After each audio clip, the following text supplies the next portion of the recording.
Well, would you look at that? It looks like it's true. The times they are a-changing.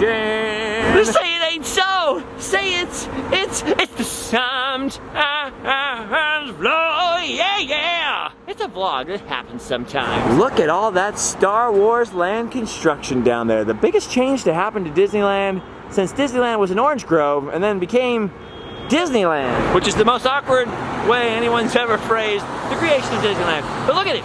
Things are changing for sure. And not just Rivers of America now and Star Wars Land coming along, but by now, you've all had a chance to hear about the big changes coming to Tower of Terror at DCA as well. Yep, things are certainly changing around here. Oh my lord, let's stay away from there. But it's not like things haven't changed here before. I mean, after all, I'm not that old, and when I was a kid, nobody parked over here in this parking structure. And that's because this parking structure didn't even exist. Nope, even when I first got my driver's license, you didn't park over here. No.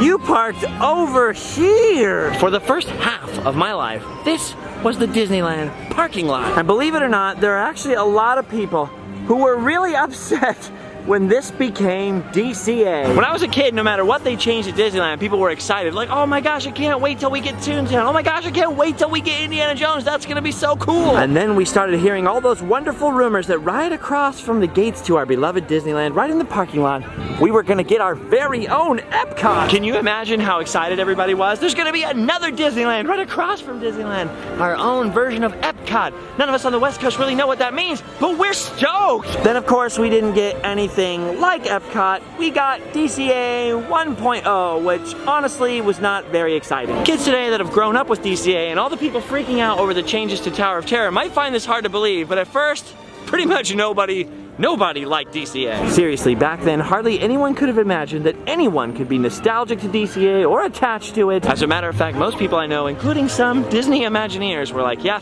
that was better as a parking lot. Now, of course, it's totally different. Because DCA kept changing and changing, people got really attached to all the new stuff in there. And now, 15 years later, you change a ride or a show, and everyone loses their minds. I mean, even I was like, I'll never like DCA. I'll never be attached to it. And now, I gotta admit, I get a soft spot for the place now. Just a little.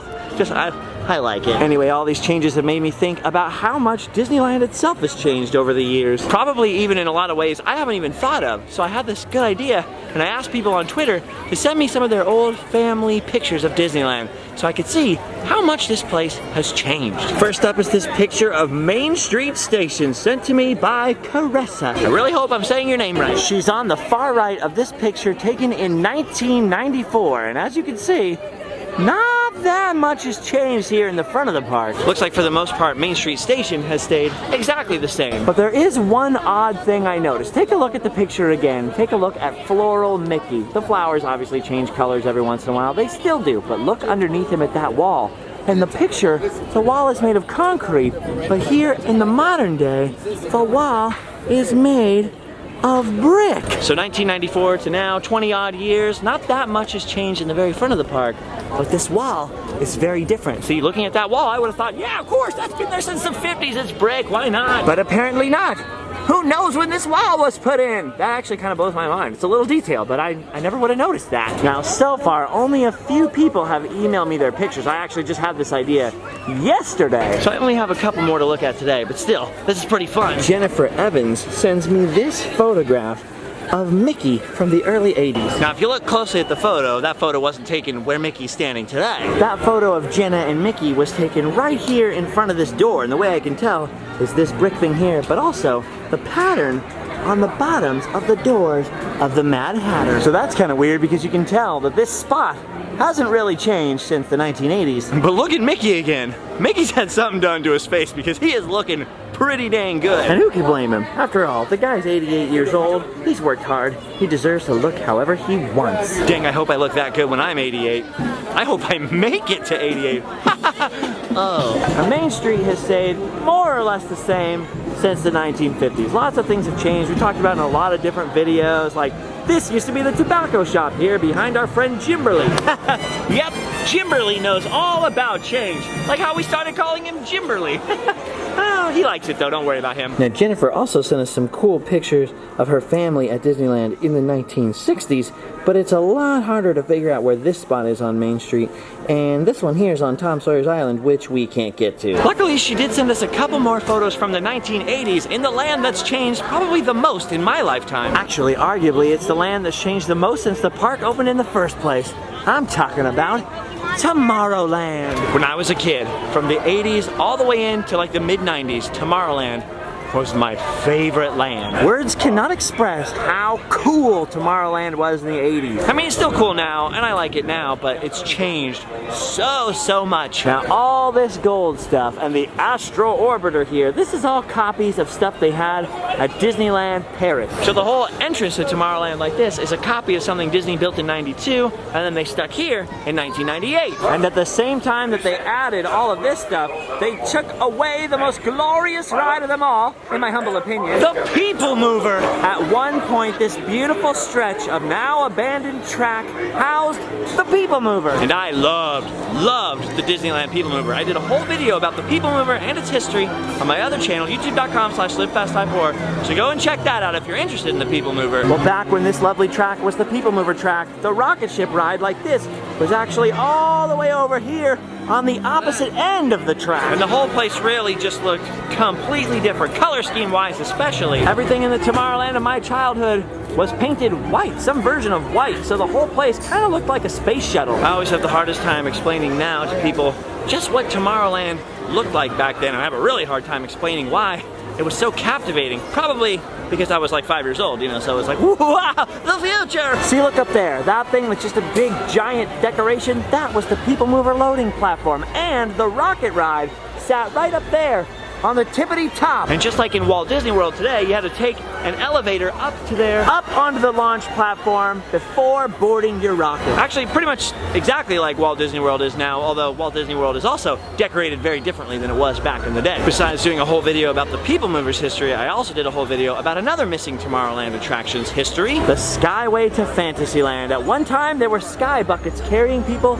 across the skies to a station right back here behind the Interventions building. Or as we know it at the moment, the Star Wars launch bay. Right up there, behind where that tree is now, that was the station for the Skyway to Fantasyland. So really, from my perspective, not much is the same in Tomorrowland now as it was when I was a kid. Okay, so let's check out Jennifer's pictures. Let's take a look at these. Now, we really only have 2 pictures of Tomorrowland here, but there's a lot going on with them. So let's start with this one. Right away, you'll see right at the top, there's the old Skyway to Fantasyland or Skyway to Tomorrowland, either way you slice it. The old Skyway ride at Disneyland, hovering above an old school Disneyland monorail. I could be wrong because I'm bad with remembering technical stuff like this, but I'm pretty sure that that is a Mark III monorail, and boy is that thing pretty sweet and pretty rad and pretty retro looking now. Notice that observation bubble up there on the top. These monorails I'm pretty sure lasted until 1987, but to be honest with you, I really don't remember them at all. Even though I was in Disneyland at the same time, I was like, you know, 3, 4 years old, so bad memory, I guess. I could be wrong about this too, but I'm pretty sure that's where the driver sat, up in that bubble up there, but anyway. Yeah, there's not too much going on in that first picture, other than showing us the monorail and, of course, the roof of the Tomorrowland Terrace restaurant. But the monorail provides us with a clue as to where the picture was taken, which is up on the monorail platform, and that's also where picture number 2 was taken as well. Might be kind of awkward to get up here, but let's see what we can do. At least this hasn't changed all that much. You can still smell the smell of gas. Ah, fuel. Uh-oh. Okay, kind of a long line for the monorail right now. Hang on, I got another idea. In the picture, you can see the old school escalator up to and down from the monorail platform. And I just realized that escalator is gone, but there's still a staircase where the escalator used to be on the other side of this Nemo line here. See, this staircase right here is roughly, not exactly, but roughly where that escalator is in the picture. You can see here, this roughly matches the picture right there where the monorail would be coming right along the track here. In the background, that's the hole where the People Mover used to go into some of the buildings at Tomorrowland. And here is the edge of the People Mover track as it goes alongside of the monorail. Boy, that monorail sure looks different, but this spot over here, pretty much the same. And those sky buckets used to go through the Matterhorn, through a hole in the center of the mountain there, and on to Fantasyland, to a station that just got demolished right now. But you can see a picture of it in the other video that I did. Go backwards, go backwards. All right, here it comes. Not perfect, but a pretty close match to Jennifer's picture from the 1980s. Modern monorail, old school monorail. That is pretty freaking cool. All right, now look at this next picture. This next picture is insane. At the top, we've got the sky bucket, Skyway to Fantasyland, and then underneath is the giant rocket on the center of that People Mover loading platform. And at the bottom of that rocket, that is where you actually got onto the little spaceships that would rise up and turn in a circle, just like today's modern Astro Orbiter. That little trestle looking thing that you can see right in front of Space Mountain, that was the elevator that came up to that platform, to the top part of it, so you could load on to those Astro Jets, those old rocket ships. And then right underneath you can see the People Mover. All right, prepare to feast your eyes, because from up here at the monorail exit, this is the match to that photo. Roughly speaking, modern times, 1980s. 1980s, modern times. This is a mind-blowing change. A lot is different between these two views. That's crazy. Pretty much every attraction you can see in this picture, the rocket jets and the People Mover, and the sky buckets, they're all gone now. And as you can see right now, the color scheme in Tomorrowland is very blue, so it's somewhat similar, but it was a lot more white back then, back in the day, in the 80s. I mean, that is crazy right there. It is hard to get over just how much that scene has changed, even though this one is honestly pretty similar to when I was a kid, minus the sky buckets, of course. Well, another detail that you can see in that picture sent to us by Jennifer, you can just see the side of the Tomorrowland Terrace stage. And the Tomorrowland Terrace stage is still here today. Now what you're seeing in the picture is the side of this thing that is now a speaker tower and has that plant right in front of it. But from the front, man, that's where this thing is really impressive. This is one of those old school pieces of Tomorrowland that's still left. This was designed by Imagineer Rolly Crump, and now they do the Trials of the Temple, the Star Wars show here. The stage still lifts up with the band or, you know, Darth Vader or whoever underneath. But what I really, really love is it has this old school, retro, futuristic design on it, which you can see in that picture.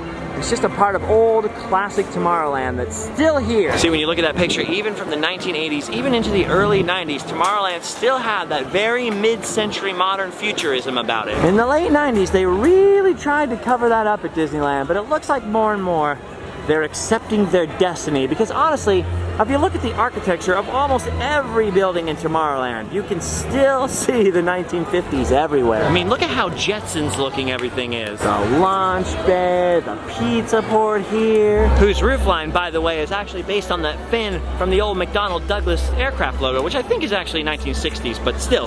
Very retro, old school American futurism in Tomorrowland, and really, they can't escape their destiny, I think. Anyway, pretty cool to take a look back at the old school Tomorrowland versus the modern Tomorrowland. As you can see, a heck of a lot has changed. Now, this is the part where I'm supposed to say, like, every change is good, but every change really isn't that good. I mean, for a while, Space Mountain was actually painted gold, which was really not a great color choice, in my opinion. Then, of course, they changed the People Mover to this ride called the Rocket Rods, which only lasted about 6 months and then went away forever, leaving the track empty for all time. So I'm not gonna say that every change that happens at Disneyland is super, super great and always perfect. No. But honestly, I think if Tomorrowland or any other part of Disneyland looked exactly how it did in the 80s and had the exact same rides the exact same way, it'd probably be a lot more boring. So in answer to everybody asking me about Tower of Terror going away, yes, it sucks when your favorite rides go away. Believe me, I still mourn for the loss of the People Mover. And I ride it at Walt Disney World as much as I possibly can, which you can see if you go back to my Walt Disney World videos on this channel. But just as an example, I was recently on the very last flight of the old school Star Tour. Disneyland Paris, up until this last spring, had the original 80s Star Tours ride at their park. And I was there for the very last night of its operation, the very last ride of the old school Star Tour. Dude, when they changed Star Tours and added all those scenes in from the prequels and added C-3PO as the driver and all that stuff, I was like upset. I was like, that is so lame. They changed the screens to 3D, which I thought was totally lame. They took out Captain Rex, they changed the paint color. I'm gonna be honest with you, I complained a lot. Oh, this is lame. The old school Star Tours was so much better. But I gotta tell you, when I finally got to Disneyland Paris and rode the old school original 80s non-3D Star Tours, And I knew it was going away, so I rode it over and over and over and over and over. I rode it a lot. in between those 2 trips to Paris, I came back and rode on this modern Star Tours attraction. And as much as it hurts my heart to admit this, the modern Star Tours is like 1,000 times better. The ride control is better, the screen is better, the 3D is better. It didn't make me as nostalgic, it didn't touch my heart the way the 80s one did, and I'll always miss good old Captain Rex. But even though that ride was my favorite, I gotta admit, the modern version is better. So after experiencing them both back to back, which is a pretty rare opportunity, I decided to never let my memories and my affections get in the way of progress. I mean, I love the Twilight Zone and I love the Tower of Terror, even though I'm honestly a little bit terrified of that ride, just saying. But things changed. I mean, I would love to have Disneyland just stuck in the 1980s forever. In my mind and in my heart forever, late 80s, early 90s Disneyland will always be the best. And if I had had my way and Disneyland had been frozen in the early 1990s, we wouldn't have all kinds of things. We wouldn't have Toontown or Princess Meet and Greets. We would have never had good old Fantasmic. Or what I personally think is the best dark ride that Disney has ever built. Indiana Jones and the Temple of the... And the Temple of the... And the Temple of the... Boy, these trees have really gotten kind of tall, haven't they? And the Temple of the Forbidden Eye. There it is. Let's not forget that building this thing changed the Jungle Cruise forever. So not all change is bad, unless you hate Indiana. Oh, hi! Unless you hate Indiana Jones, and then you're probably bummed. But still. Just like people now are hating on the fact there's going to be a Star Wars land, but I've never heard anybody complain about Indiana Jones shouldn't be there, doesn't fit the theme. Okay, hold on. I've just been interrupted. This is Matt right here, and he's going to show me an old school Disneyland picture. What are we looking at here, Matt? This is JR and Nicole on grad night 1964. He proposed to her for the 3rd time. It took that Disney magic and a little pixie dust. So he proposed to her right there in front of the Plaza Gardens. Which is no longer there. Now there's just a little brass medallion with a CP on it because it's now Fantasy Fair. See, I just ran into them, and it turns out that sadly, their parents just very, very recently passed away in very tragic circumstances. But they had that old school Disneyland picture of their parents' engagement taken right over here At the entrance to the Carnation Plaza Gardens. That sign their parents were posing in front of was right here where these beams are. Carnation Plaza Gardens. Which means their parents got engaged right here. How awesome is it to have your parents or your grandparents' engagement picture taking at a spot at Disneyland that you can still find today, even though the sign is gone, because now Carnation Plaza Gardens is the Fantasy Fair.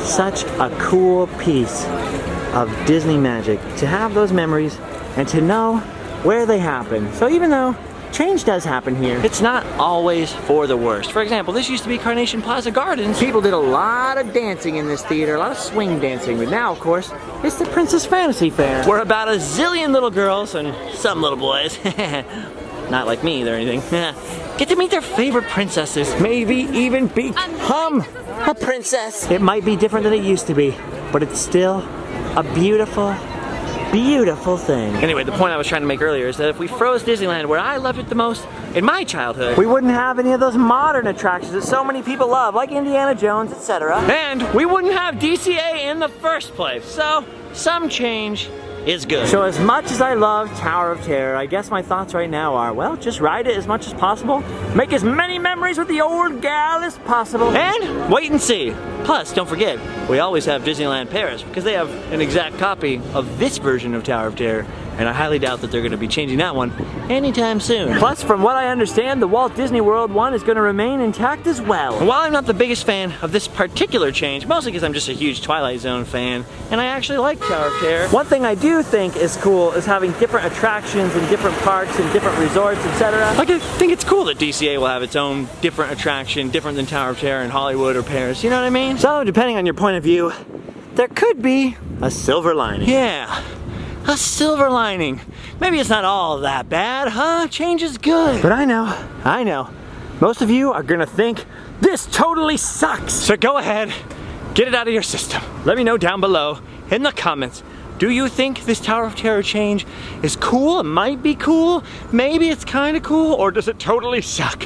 What's your opinion? In the meantime, from recent travels in Arizona, where it was 117 degrees for long stretches of time, I had some mild heat exhaustion, and my kids' last week of summer is coming up. so I'm gonna be taking a few days for some family time. So I will see you guys in a few days. But remember, back on this channel was a whole crazy long road trip across the entire country. Plus, we just spent a couple days on Route 66. Plus, there's a whole bunch of ride-throughs and stuff at Disney parks. I had adventures in Paris. There's all kinds of stuff on this channel to go back. I'm sure you missed a couple of videos. Come on now. And in the meantime, my eBay username is LiveFastDiePoor, and I'll be throwing some stuff up there as a fundraiser, saving back up to go back to Walt Disney World. What do you guys think of the Disneyland then and now? You like that? If you want to see some more, if you have old family pictures from on Route 66, because I'm planning on going back there, or from old pictures of Disneyland, especially where you can kind of see the scenery in the background, do not hesitate to email me, Justin@livefastdiepoor.com. And I think for right now, that's it. I gotta walk the long, lonely road of loneliness back to my car and go spend time with my family. So for now, I've done my duty. Time for me to go home and sleep well. LiveFastDiePoor.spreadshirt.com, Patreon.com/JustinScott if you'd like to support monthly. And also, like I said, we got eBay stuff coming up, all kinds of stuff down in the description. Twitter, Justin Scard, Instagram, LiveFastDiePoor. I got Snapchat, LiveFastDiePoor, and like I said, eBay name, LiveFastDiePoor. I think that's everything I needed to tell you. I will see you guys in a few days. I love you all. Goodbye. And remember, no dancing in front of gates. It can cause serious injury or death. no dancing! No dancing! No dancing! No dancing! Never do this! Whew. That was a close one. Goodbye, everyone. Farewell.